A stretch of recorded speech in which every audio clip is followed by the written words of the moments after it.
been there, done that, done that.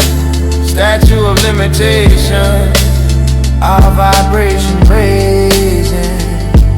Hey, how everybody doing today? Welcome to the Statute of Limitations podcast. Today we have a very special guest, one and only John Bailey. How you doing, Mr. Bailey? I'm great, and it's a pleasure to be here and represent my program, Life from Inside Out. Hey, yes. Life. Before we get to the program, let's talk about the journey. As everybody watching knows, this is a program returning citizens who have done time, came back to doing positive things. Bailey is a clear example of that. Definitely so. And so so first let's start at the beginning. Were you born and raised? Okay, I was born in Mobile, Alabama, Mm. and moved here in the year 1962 at the age of 15 years old. I just turned 15 years old. Okay. Pull your mic a little. Yeah. Mm-hmm. Right. Okay, perfect. So being here in St. Pete, you got into some things. Mm-hmm. Tell me about your life in the city of St. Pete. Okay, my move here to St. Petersburg, Florida was kind of one of those where, hey, wasn't a good transition, because being at that age, I fell into that particular role of being my peers, the teenager, you know what I'm saying, and people was looking at me as an outsider, and being that, they chose to bully me up, and that's kind of pretty much what kind of led me into the wrong direction. Mm-hmm. Yeah, you told Right. me. You told me kind of survival, right? Oh yeah, definitely. Yeah. St. Pete, but they were very different. But some ways they still the same. Still the same. You know, a lot of that stuff. Mr. Bailey, honestly, you've been talking about all my life. When I came up in the street, they'll always talk about John Bailey, Joe Bonomo, Jed and Romeo, like those sets of names, staples in urban community. And Mhm. now you got locked up. What you got locked up for? Okay, my stint, starting out, getting locked up, was as a teenager, fighting in the streets, got with the wrong crowd, all because I had to, be a part of somebody, and Yeah. just things just wasn't going my way. So I just joined the wrong crowd and got caught up in the street life, as a teenager, just hanging out in the street, fighting, going to jail, for some type of violence, whether it's for a fight or for something, knocking somebody in the head or doing Mm-hmm. something. Similarities, right? Because Mhm. wait, Mhm. in the same way, Right.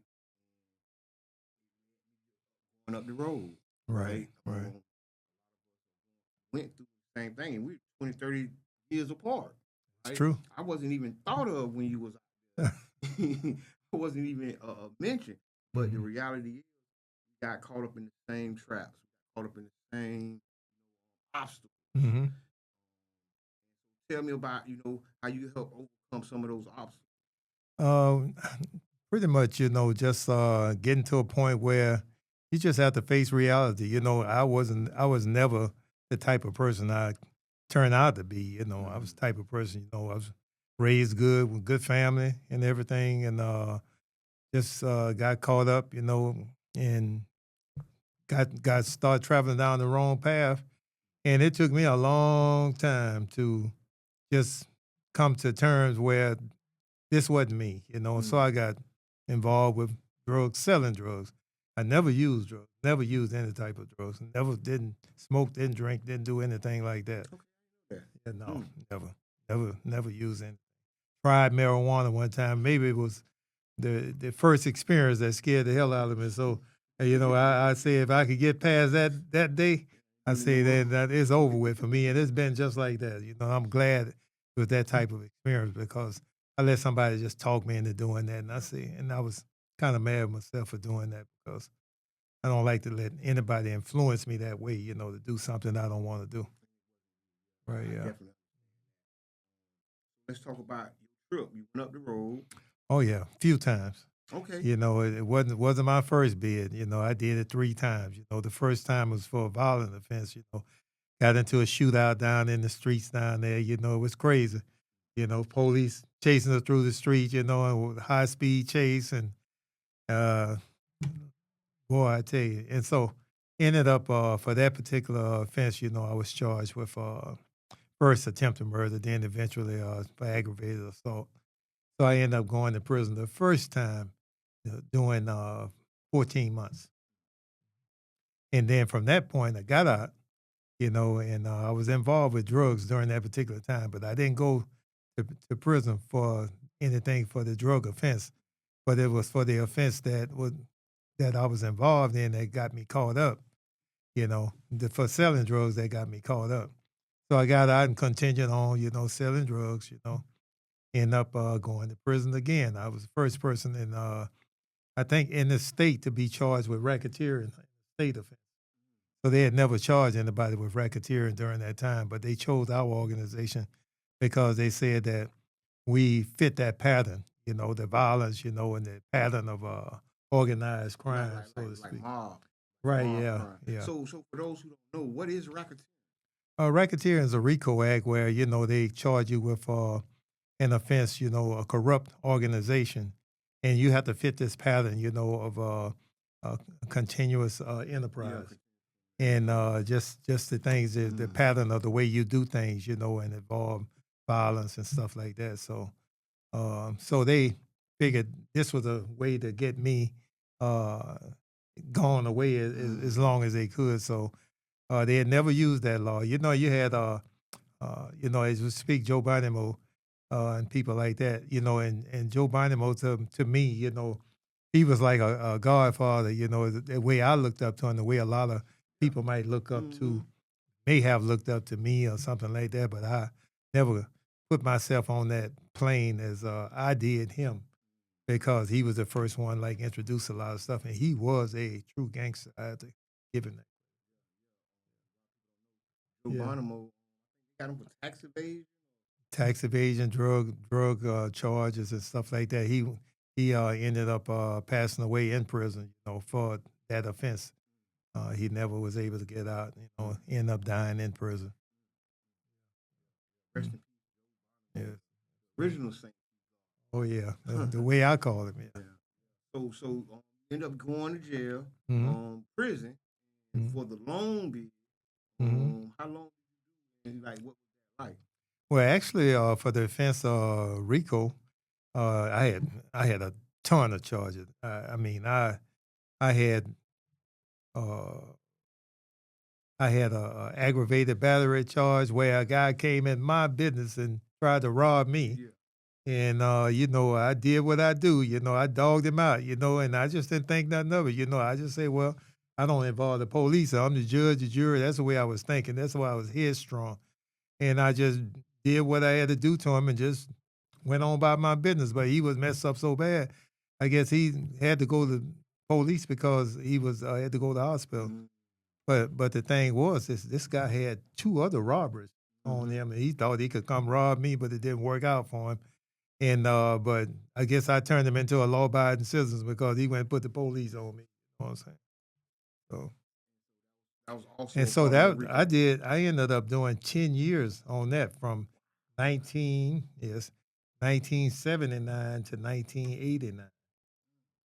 And so I got out on that and then ended up going back on the long bid.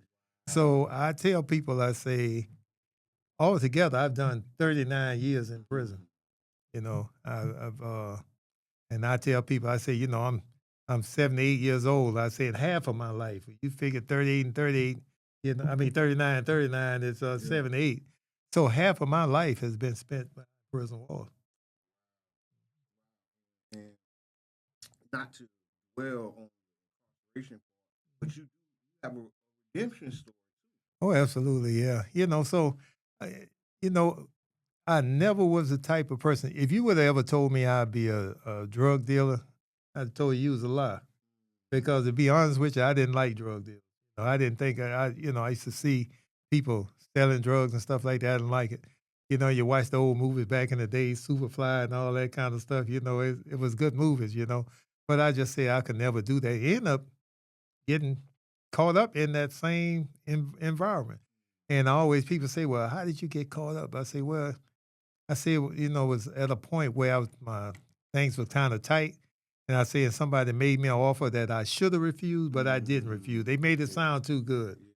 And then when they showed me monetarily that what they said could happen, and it was like, you know, something where we can make $4,000 if you do something in one day. I said, "Oh, you can't do that," you know.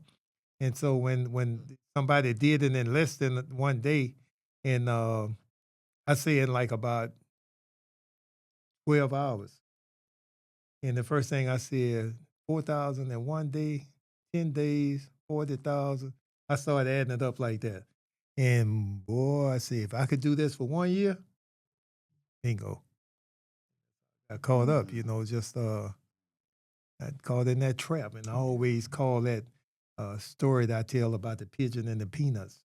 You know, we get caught up, and it's just like back in the days, you know, when the old farmer used to want to make the mule go, they would hold the corn out in front of, you know, mule, and the mule chase the corn. So that's what pretty much the young people today getting caught up in. They chasing that dream, they chasing that limelight, you know, everything that comes along with it. It looks good, you know, it looks good, but it's a penalty to pay for that. And I just hear so much of my story, your story. Like I grew up, my crew, pack never sell Mm-hmm. economics and you Mm-hmm. know hard times. We had awful. Yeah. We didn't. I know, We yeah. should have refused. Right. Hear you say that, I'm like, remember we was like, we ain't gonna use drugs, Mm-hmm. we ain't gonna sell drugs for what it was to the Right. people that we cared about. We seen it as kids. Yeah. Mm-hmm. So that's my mind when you say that Mm-hmm. because so many people were in the same situation, same trap, chasing that same little piece of corn, Mm-hmm. like the donkey, Mm-hmm. and like Jason. it happens to us the same way, did it? Like I Mm-hmm. don't know, but I'm just that's Right. one of the things in my mind about it. And so when you did get out this time, Mm-hmm. you started making some moves, some different moves. Right. So let's talk about that. Okay, this journey I'm on right now, you know, my program Life from Inside Out, it was envisioned while I was inside the prison. And I would see guys go home, come back in such a short period of time. And some of these guys be done dead like 10, 15 years, 20 years, you know, or longer. And they would get out. And then the next thing you know, you see them, they walking back through the door with nothing. You know, they leave with nothing, and then they come back with nothing. And the thing about it is the psychological part of it. The system has a way of breaking you. They'll bring you back, and they'll put you in the same cell that you just left out of doing 10 years or something. And when you go home and you come back and you go to bed and you wake up and you say, well, did I go home? Was it a dream? And a lot of times inside you have these dreams where you went home and you be having a good time. You with your friends, your family, your partner, and you're doing this. And then when you wake up and you see these walls, these cells, the toilet over there right in your room and stuff, and you just say, "Oh, just a dream, man." So it's an adverse effect, effect when people will actually go home, and then when they come back, it's like when they go to sleep and they wake up, and I see guys used to be looking around like looking, and we would make these jokes. Say, look at him. Say he having one of them things. He trying to figure out, did he dream? Did he did I really go home, or was it a dream?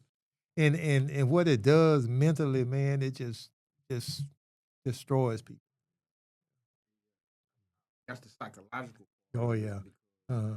It hurts us Mhm. bad. Uh-huh. So inspiration for like Well, yes, that was what say, you know, why I say I would ask the guys, man, just what happened? And then they would tell me, man, it's hard out there, man. You can't find no jobs, you ain't nowhere to stay. And then a lot of times dudes will get immediate kick out.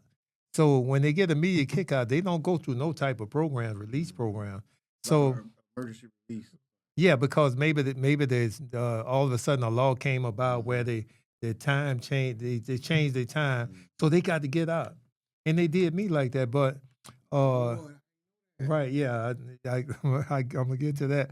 But these guys, the laws have changed, so they would get kicked out. So when they get kicked out, they just give them a bus ticket, and they ain't got nothing else. They give them some clothes, what they got on, and they just kick them out, get you where you trying to go, and you pretty much on your own. So what was happening was the same thing that's happening right now today is, which is one of the reasons why I started my program, is because I'm out here to be that resource to help them with the resources to navigate them to the things that are available to them, whether it's housing, whether it's jobs, clothes, mental health, and things like that. And so these are the things that I kind of envisioned while I was in prison. And so the thing is the kick out by being kicked out. So my program was designed life from inside out, is to create a program where I could reach into the system 6 months prior to them getting out help them. and do an intake on them, assess them, you know what I'm saying, and know what they're gonna need before they come out. So when they come out, then I could help them hit the ground running, especially with a support group. Yep, and support group twice a month. What? Yes, every bi-weekly on Wednesdays at the Enoch Davis Center from 5 o'clock to 7:30, and it's probably one of the best things that I ever did. With this whole program, outside of helping them with resources, that support group that because we all go through this PTSD, and people just don't think. They think you just get out and you're supposed to survive. That you don't bring no trauma out with you. But when you go through some things like people just harassing you inside or just stopping to shake you down. I'll give you a quick example of how they used to do guys. Guys would be hungry and they might want to get an extra food or something like that in the child line. And they might go back and jump the child line. We'd be telling the guy, don't do it, man. Don't do it, man. They're going to dog you out. So what they'll do, they'll wait to watch for the guys to do that. So what they'll do, they would take them guys and don't even let them eat. They'll take them into this, what they call a tank, into the lieutenant office. They would strip them down naked, take their clothes, and just leave them in there naked for about an hour, 2 hours. And then just tell them to bend over, all this kind of stuff, right? Because they might have been hungry or just wanted to get an extra piece of pie or something like that. But the humiliation that you go through and things like that is traumatizing. And all of those things that you bring out of there, and I always talk about a thing I call the closet. I say, okay, I put these things in there temporarily. They're there temporarily. Right. And so you put them there just to try to get past that moment. Just like I talk about when the death of my mom, when she passed, and they wouldn't even tell me. It's like about 5 days before I even knew that. My family was calling, but they wouldn't even tell me. So just to get past one point, you put it in that closet. But when you come out, all that stuff is in that closet. So this is where my program, the support group, is for all of us, to come together where we are each other's peers. So we understand each other. We all know it. We could tell each other about it, but they might not be able to tell their loved one, their wives or their husband, their kids, why they so withdrawn and anger sometimes. Yeah, but it's that. And so we bring them all in. We let them bring the families in and everybody. I mean, I came. Right. Oh yeah. And some people have family. I know. Some people have, friends, Right. but some people don't. Right. And sometimes you can't tell your family and friends what's going on, so it's almost like they're not there as Right. well. And this type of support, I think, is so important. I was telling you yesterday when I was doing the Florida Rights Restoration Coalition, we had the support group here in St. Pete. It was amazing, but it's gone, right? So what you're providing is so needed. It's almost it's the only one. It's almost the only one, right? And that's so important. Yeah, specifically targeting returning Yes, citizens. Yeah. that's so Mhm. important, and I thank you for that because when these big groups step away, right? Mhm. And I'm not knocking this organization, but they have plans and they step away. Left to help? Who left to fill the gap? And here you come. Here's Mhm. Mr. Bailey with his team, his collaborators, the people he helped put together Right. and help you do this, and y'all serving the community in such a way. I just gotta salute you for that. It's so needed, and what you need, just know I always help because we don't have that support, Right. and but now we do. And one of the things too, I should have mentioned this from the beginning. When you mentioned in collaboration, because I am in collaboration with three other organizations, and I tell you, this is the best team of people that I could ever imagine being around because everybody is passionate about what they're doing. We are in collaborations with Changing Hearts with Dr. Bell, Dr. Latoya Bell, and Miss Nikki Whitehead, and also Rise and Thrive, Miss KK Smith with her organization, and the other organization is Minding the Gap with Dr. Kimedi Cortel and her sister, Miss Katie Cortel. And all of us are collaborating together, and forming a new group called Second Chance Connection. And so in this organization, we just received a grant from the city of St. Petersburg, and appreciation go out to Mayor Welch and Mr. George Smith, Reverend Ken Irby, who first reached out to me, and Mr. Carl Lavender, who's no longer with the city. He's retired now, but they reached out to me about, reaching out to the faith-based organization, to get the churches involved, to a point where a lot of the churches have their own properties and things like that. So it's seeing if they could come together, and try to help solve some of the problems that returning citizens face with lack of housing. And if they could put housing and things on there and to help alleviate the homelessness that returning citizens face, not only returning citizens, just homeless people in general. So that's where it was this grant that was out there for that in particular. So they reached out to me, being that I have my program, assisting returning citizens, and we collaborate. We got with this other group, and from that point on, we are really one group, and Yep, I hear that. there are four of us in it. My Second group, chance yes, connection. Second Chance Connection. Talked a little bit about this yesterday. We did talk about economics of Hmm.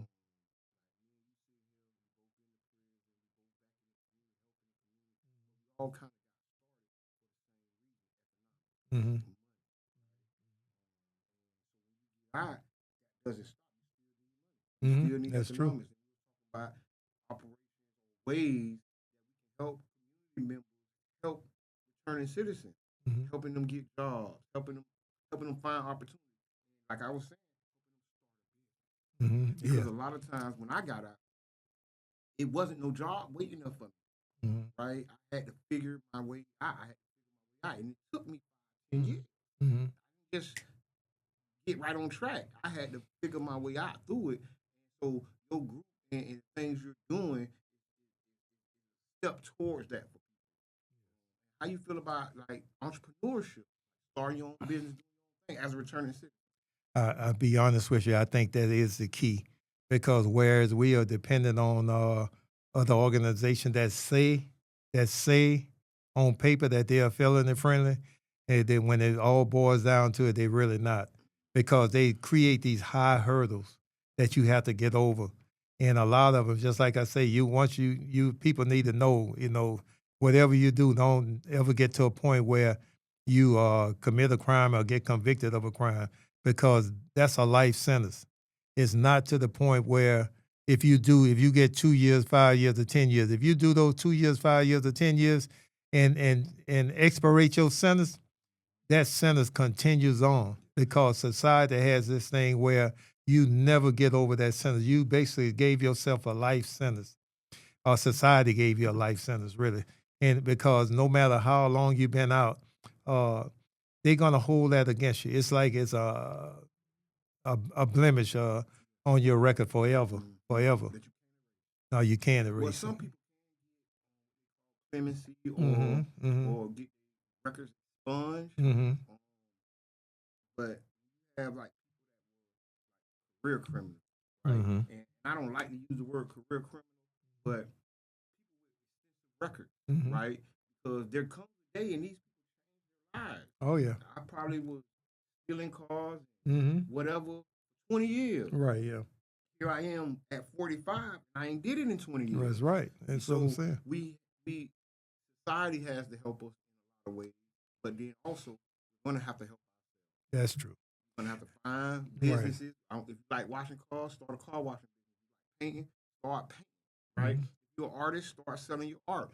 Whatever, because I most Oh for my prison. goodness. It's waste of talent, as they say, Mm. yeah. Because you see some of the most creative people that you could ever imagine behind bars.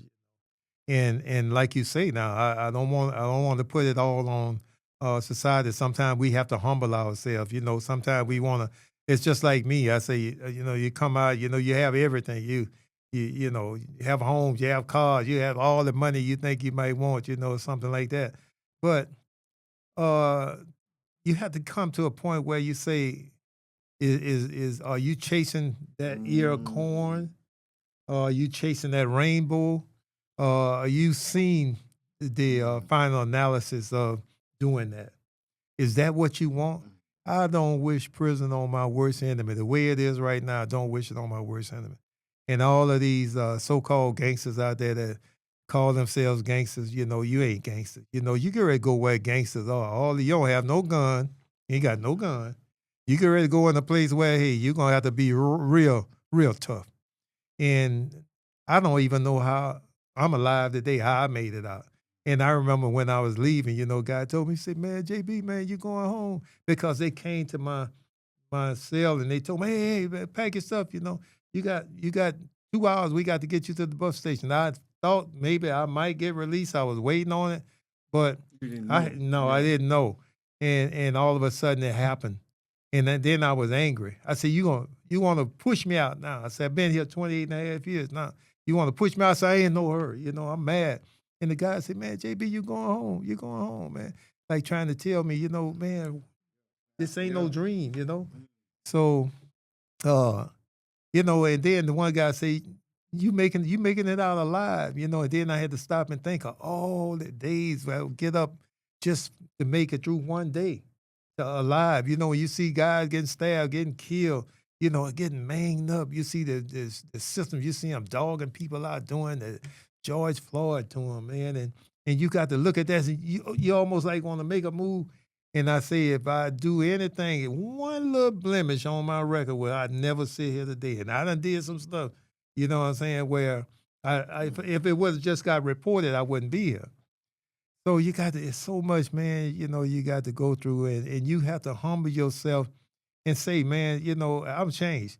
One of the things I want to say that I had this conscious thing used to get me all the time when I was selling drugs and the things I would see, say like women prostituting themselves or just taken from their families, just to buy the drugs that I had. And the stuff that I saw, I would go home and it would beat me down sometime. And then I say, well, I ain't put no gun in nobody. So, you try to balance it. But I know it deep down in my heart that it was bothering me. So, but inside prison, I used to watch this program called Intervention. And every time I used to see that, I would have to walk away. And I would go in my cell. I say, man, I was doing that to people, families, kids. So, I just say, man, I'm beyond that. So all throughout my stint in prison, I just tried to help people. So I know we can go on and on, but we touched some of the real key impacts, the psychological impact, economics of it. How people have PTSD from all the things they've been through. If there was a final thing that you would like to tell the people and a word you'd like to get out, what would that be? what I would like to get out to the community, I would really like for everybody just this thought. Every household in this city pretty much knows someone who's been incarcerated, whether it's a family member, a loved one, a friend, or associate. Everybody know somebody that's been affected by this.